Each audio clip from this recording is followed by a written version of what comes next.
Malegaon खंडणीसाठी truck अडवून 13 लाखांच्या मालाची चोरी। मालेगाव तालुका पोलीस ठाण्यात हवालदार किशोर नेरकर व त्यांच्या गाडी चालकाविरोधात गुन्हा दाखल। मालेगाव तालुक्यात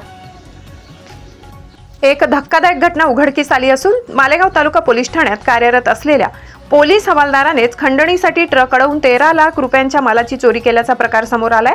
या प्रकरणी हवालदार किशोर नेरकर व त्यांच्या गाडी चालकाविरुद्ध गुन्हा दाखल करण्यात आला असून गुन्हा नोंद होताच ते दोघेही फरार झाले। झोडगे गावाच्या शिवारात मालेगाव आग्रा महामार्गावर हवालदार किशोर नेरकर व त्यांच्या गाडी चालकाने पुण्याहून दिल्लीला जाणारा मालवाहतूक ट्रक अडवला। ट्रक चालक सुखविंदर याच्याकडे प्रथम 20 लाख रुपयांची खंडणी मागण्यात आली, मात्र त्याने ती नाकारल्याने खंडणीची रक्कम 7 लाखापर्यंत खाली आणली। तरीही चालकाने पैसे देण्यास नकार दिल्याने हवालदार नेरकर व त्याच्या साथीदाराने ट्रकमधील 31 गोड्यांमधील भंगार व शिलाई मशीन असा एकूण 13 लाख रुपयांचा माल लुटला। ट्रक चालक सुखविंदर याने हा संपूर्ण प्रकार ट्रान्सपोर्ट मालक सागर पुरुषोत्तम अग्रवाल यांना सांगितला। त्यांनी तातडीने मालेगाव तालुका पोलीस ठाण्यात धाव घेत सोमवार 24 फेब्रुवारी फिर्याद दाखल केली।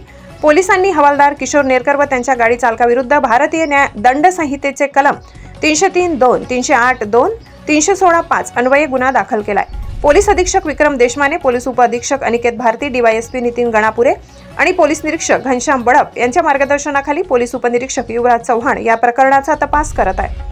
गुन्हा दाखल झाल्याचे समजताच हवालदार किशोर नेरकर यांनी त्यांचा गाडी चालक दोघेही फरार झाले। मालेगाव पोलिसांनी आरोपींच्या शोधासाठी विशेष पथक तयार केले असून लवकरच त्यांना अटक करण्यात येईल असा पोलिसांचा दावा आहे। या प्रकरणामुळे मालेगाव पोलीस दलात मोठी खळबळ उडाली असून या पोलीस हवालदारानेच असा गंभीर गुन्हा केल्याने जनतेत संतापाची भावना आहे। पुढील तपास सुरू असून आरोपी लवकरच पोलिसांच्या ताब्यात येण्याची शक्यता आहे। महाराष्ट्र क्रांती न्यूज साठी मुख्य संपादक प्रकाश बागुल, नाशिक।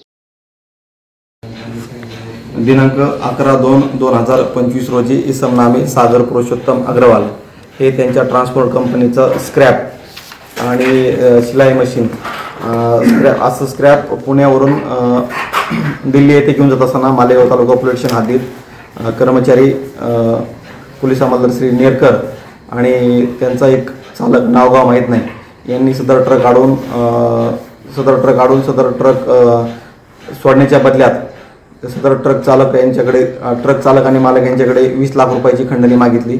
सदर ट्रक चालक मालक हे इतके खंडणी देऊ शकत नसल्याने त्यांनी सदर ट्रक सोडण्याकरिता किमान 7 लाख रुपये तरी द्यावे तरच आम्ही ट्रक सोडू अशा स्वरूपाची मागणी करून सदर ट्रक मालक यांनी खंडणी न दिल्याने सदर ट्रकमधून एकूण 31 गोण्या स्क्रॅप आणि 7 शिलाई मशीन असा 1480 किलोग्रॅम वजनाचा स्क्रॅप काढून घेतलं आणि एकूण 13 लाख रुपये किमतीच्या मुद्देमालाचा अपहार केलेला आहे। म्हणून त्यांच्या विरोधात मालेगाव तालुका पोलीस स्टेशन येथे भारतीय न्याय संहिता कलम 308(2), 303(2) आणि 316(5) प्रमाणे गुन्हा दाखल करण्यात आलेला आहे।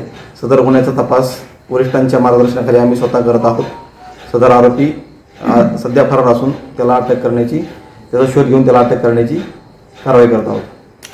किती पैशांचा स्क्रॅप आणि शिलाई मशीन किती पैशांचे म्हणजे चोरल्या गेलेले किंवा एकूण 13 लाख रुपये किमतीचे 1480 किलोग्रॅम वजनाचं स्क्रॅप आणि 7 शिलाई मशीन असं एकूण 13 लाख रुपये किमतीचा मुद्देमाल आहे। आणि खंडणी मागण्याचं काय कारण असेल? सदर गाडी जी आहे गाडीची ओव्हरलोड गाडी आहे अशा स्वरूपाची त्यांना ही करून गाडीचं वजन करावं लागेल आणि ओव्हरलोड गाडी आहे असं सांगून त्यांच्याकडून खंडणी मागितली। अशाच नवनवीन बातम्या पाहण्यासाठी आमच्या महाराष्ट्र क्रांती न्यूज या YouTube चॅनलला लाईक करा, सबस्क्राईब करा आणि बेल आयकॉनला प्रेस करा।